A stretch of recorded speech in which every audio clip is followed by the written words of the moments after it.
ఓ ఈనాడు, ఓ ఆంధ్రజ్యోతి, ఓ TV5,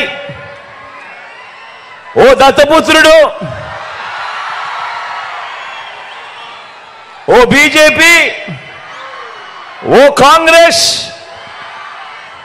ఇవన్నీ సరిపోవంటూ ఇన్ని కుట్రలు, ఇన్ని అబద్ధాలు, ఇన్ని మోసాలు, కుటిల పద్మవ్యూహంలో వీరంతా కూడా ఒక్కటై బాణాలు సంధిస్తున్నది ఒక్క మీ జగన్ మీద.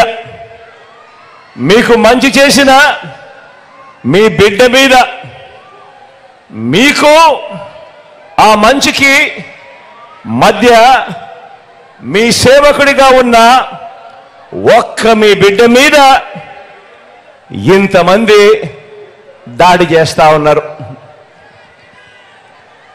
అయినా మీ బిడ్డ అదరుడు, అయినా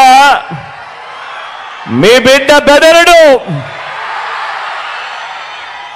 కారణం, ప్రజలనే శ్రీకృష్ణుడి అండ ఉన్న అర్జునుడి మీ బిడ్డ.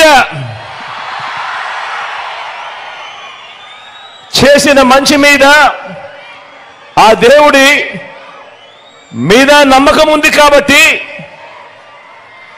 అర్జునుడి మీద ఒక బాణం వేసినంత మాత్రాన కురుక్షేత్ర సమరంలో, కురుక్షేత్ర యుద్ధాన్ని కౌరవులు గెలిచినట్టు కాదు.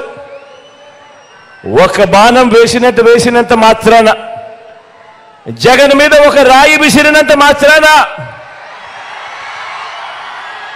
జగన్ మీద ఒక రాయి విసిరినంత మాత్రాన జరగబోయే ఎన్నికల కురుక్షేత్రంలో ఆ దుష్ట చతుష్టయం ఓటమిని, ఆ పెత్తందారుల ఓటమిని, మన పేదల ప్రభుత్వం గెలుపును ఎవ్వరూ ఆపలేరు.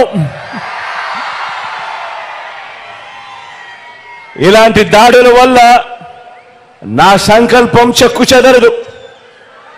పైగా ఈ స్థాయికి వీరు దిగజారారు అనంటే దాని అర్థం ఏమిటి? ఈ స్థాయికి వారు దిగజారారు అనంటే దాని అర్థం ఏమిటి? విజయానికి మనం అంత చేరువుగా ఉన్నామని, విజయానికి వాళ్ళంత దూరంగా ఉన్నారనే కదా దాని అర్థము.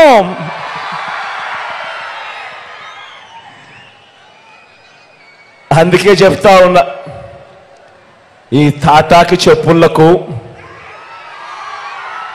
మీ బిడ్డ అదరుడు, మీ బిడ్డ బెదరడు. మీకు సేవ చేయాలన్న నా సంకల్పం మరింత పెరుగుతుందే తప్ప ఏ కొంచెం కూడా వెనుకడుగు వేసే ప్రసక్తే లేదు. నా నుదుటి మీద వారు చేసిన గాయం, నా నుదుటి మీద వారు చేసిన గాయం దేవుడి దయతో అది ఇక్కడ తగల్లేదు, అది ఇక్కడ తగల్లేదు. అంటే దాని అర్థం దేవుడు మీ బిడ్డ విషయంలో ఇంకా పెద్ద స్క్రిప్టే రాశాడు అని చెప్పి దాని అర్థం.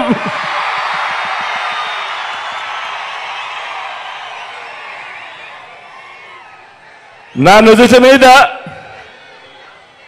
వారు చేసిన గాయం బహుశా 10 రోజుల్లో తగ్గిపోతుందేమో, కానీ పేదల ప్రయోజనాలకు చంద్రబాబు చేసిన గాయాలు, ఆయన పాలనలో ఆయన చేసిన గాయాలు, ఆ రైతులకైతేనేమి, ఆ అక్క చెల్లెమ్మలకైతేనేమి, ఆ నిరుద్యోగులకైతేనేమి, ఆ సామాజిక వర్గాలకైతేనేమి, ఆ చంద్రబాబు మోసాలతో అతలాకుతలమైన ఆ పేదల బ్రతుకులు, చంద్రబాబు చేసిన మోసాలను, చంద్రబాబు చేసిన గాయాలను ఆ పేదలు ఎన్నడూ కూడా మర్చిపోయే ప్రసక్తే ఉండదు అని సందర్భంగా చెప్తా ఉన్నాడు.